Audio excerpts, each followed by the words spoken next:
Hi friends, Assalamu alaikum. Welcome back to our channel. இன்றைக்கி நம்ம என்ன ரெசிபி பார்க்க போகிறோன்னா சிக்கன் 65 பிரியாணி எப்படி செய்யலான்னு தான் பார்க்க போகிறோம். இது ரொம்ப சிம்பிளானது பிரியாணி ரெசிபி தான், ஆனால் டேஸ்ட் ரொம்ப சூப்பராக இருக்கும். கண்டிப்பாக ட்ரை பண்ணி பாருங்கள். வாங்க இப்போ வீடியோக்குள்ளே போகலாம். இதுக்கு ஃபஸ்ட்டு நான் ஒரு 3/4 கிலோ சிக்கனை க்ளீன் பண்ணி எடுத்திருக்கேன். அதில் 1 டேபிள் ஸ்பூன் இஞ்சி பூண்டு பேஸ்ட்டு ஆட் பண்ணியிருக்கேன். அப்புறம் ஒரு 1.5 tablespoon chicken 65 masala add பண்ணியிருக்கேன். அப்புறமா ஒரு 1/2 டீஸ்பூன் பெப்பர் பவுடர், அப்புறமா ஒரு 1/2 டீஸ்பூன் கரம் மசாலா, அப்புறம் இதுக்கு தேவையான சால்ட்டு, அப்புறம் 1 டீஸ்பூன் கார்ன்ஃப்ளவர், 1 டீஸ்பூன் மைதா, அப்புறமா ஒரு 2 tablespoon lemon juice add பண்ணிவிட்டு கொஞ்சமாக கருவேப்பிலையை குட்டி குட்டியாட்டு கட் பண்ணிவிட்டு இதில் ஆட் பண்ணிக்கோங்க. இப்போ இதை எல்லாத்தையும் மிக்ஸ் பண்ணிவிட்டு ஒரு 1/2 அன் ஹவர் நம்ம நல்லா ஊற வச்சுக்கலாம். நான் 3 கப் அரிசிக்கு தான் பிரியாணி செய்ய போகிறேன், அதனால் நான் 3/4 கிலோ சிக்கன் எடுத்திருக்கேன். சிக்கன் இந்த மாதிரி தான் கட் பண்ணணும்னு இல்லை, நீங்கள் இதோட சின்ன சைஸாக கூட கட் பண்ணி எடுத்துக்கலாம். இப்போ இதை நல்லா மிக்ஸ் பண்ணிவிட்டு நம்ம நல்லா ஊற வச்சிடலாம். நெக்ஸ்ட்டு நம்ம ஒரு மசாலா ரெடி பண்ணிக்கலாம். இதுக்கு ஒரு பவுலில் ஒரு 2 டேபிள் ஸ்பூன் தயிர் எடுத்துக்கோங்க. ரொம்ப புளிக்காத தயிராட்டு, இந்த மாதிரி கட்டியான தயிராட்டு எடுத்துக்கோங்க. இப்போ இது கூட நான் ஒரு 2 டீஸ்பூன் நெய் ஆட் பண்ணிக்கிறேன். அப்புறமா இது கூட 1 டேபிள் ஸ்பூன் நம்ம பிரியாணி மசாலா ஆட் பண்ணிக்கலாம். இதை நம்ம நல்லா மிக்ஸ் பண்ணி எடுத்துக்கலாம்.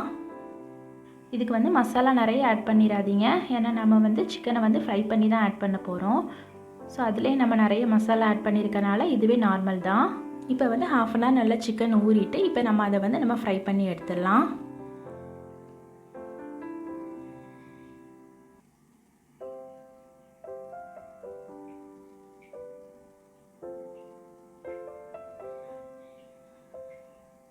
சிக்கனை ஃபுல்லாக நல்லா வேக வச்சு எடுத்துக்கணும். இப்போ சிக்கன் நல்லா குக் ஆகிட்டுது. இப்போ நம்ம எடுத்துடலாம். இப்போ இந்த எண்ணெயிலே நான் ஒரு 2 வெங்காயத்தை இந்த மாதிரி நீள நீளமாட்டு தின்னாட்டு கட் பண்ணி வச்சுருந்தேன். அதை இதில் நம்ம ஃப்ரை பண்ணி எடுத்துக்கணும். நல்ல கோல்டன் ப்ரௌன் ஆகிற வரைக்கும் நம்ம ஃப்ரை பண்ணிக்கணும்.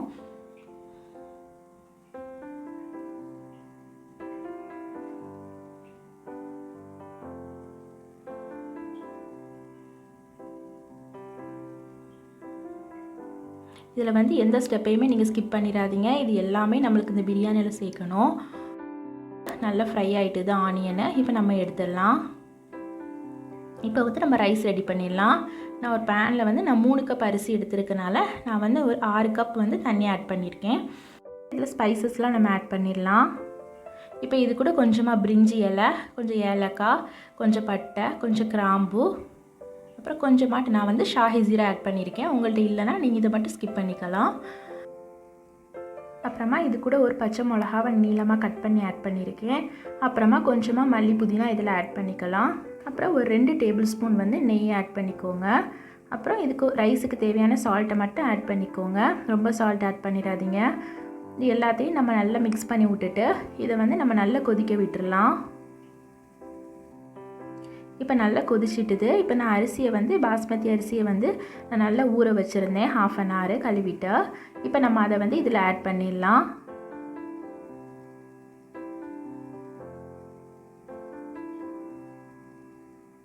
இப்போ அரிசி நல்லா குக் ஆகட்டும். நல்லா கொதிச்சதுக்கப்புறம் ஃப்ளேமை மீடியமாக வச்சுக்கோங்க.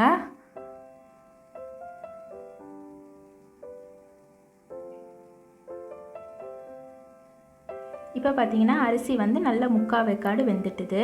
இப்போ இந்த ஸ்டேஜில் நம்ம தயிர் மசாலா போட்டு மிக்ஸ் பண்ணி வச்சுருந்தோம்ல, அந்த மசாலாவை இதில் நம்ம ஆட் பண்ணிடலாம். மிக்ஸ் பண்ணிட வேண்டாம், அப்படி ஒரு 5 நிமிஷம் க்ளோஸ் பண்ணி வச்சுக்கோங்க. ஃப்ளேமை சிம்மில் வச்சுக்கோங்க. இப்போ 5 நிமிஷத்துக்கு அப்புறம் நம்ம இதை ஓப்பன் பண்ணி லைட்டாட்டும் மிக்ஸ் பண்ணி விடணும். ரொம்ப போட்டு கிண்டிடாதீங்க, லைட்டாட்டும் ஒரு மிக்ஸ் பண்ணால் போதும்.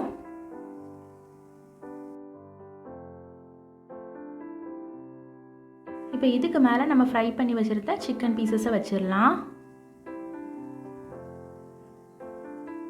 ஃப்ளேமை லோவாக வச்சுக்கோங்க. நான் நான்ஸ்டிக் பேனில் செய்கிறனால நான் எதுவுமே தம் போடலை. நீங்கள் நார்மலாக அலுமினியம் பாத்திரத்தில் செய்கிறதா இருந்தால் கீழே தவா யூஸ் பண்ணிக்கோங்க. இப்போ இதுக்கு மேலே நம்ம ஃப்ரை பண்ணி வச்சுருந்த ஆனியனே ஆட் பண்ணிக்கலாம். அதுக்கு மேலே கொஞ்சமாக மல்லி புதினா ஆட் பண்ணிக்கோங்க. உங்களுக்கு கலர் ஏதாவது ஆட் பண்ணதா இருந்தால் ஃபுட் கலர் இந்த ஸ்டேஜில் நீங்கள் ஆட் பண்ணிக்கோங்க. கொஞ்சமாக தண்ணியில் ஆட் பண்ணிவிட்டு நீங்கள் ஆட் பண்ணிக்கலாம். இப்போ இதையும் ஒரு 5 நிமிஷம் நம்ம க்ளோஸ் பண்ணி வச்சிடலாம். இப்போ இதை இன்னும் ஒரு பெரிய பாத்திரத்தில் இந்த மாதிரி நம்ம மாற்றிக்கலாம். லைட்டாட்டு ஒரு ஃபோக்கை யூஸ் பண்ணி நீங்கள் இந்த மாதிரி மிக்ஸ் பண்ணி விடுங்க. ரொம்ப போட்டு கிண்டிடாதீங்க. லைட்டாட்டு இந்த மாதிரி மிக்ஸ் பண்ணி விட்டுக்கோங்க. உங்களுக்கு வேணும்னா நீங்கள் கேஷ்யூ கிஸ்மிஸை கூட நெய்யில் ரோஸ்ட் பண்ணி கூட இதில் ஆட் பண்ணிக்கலாம்.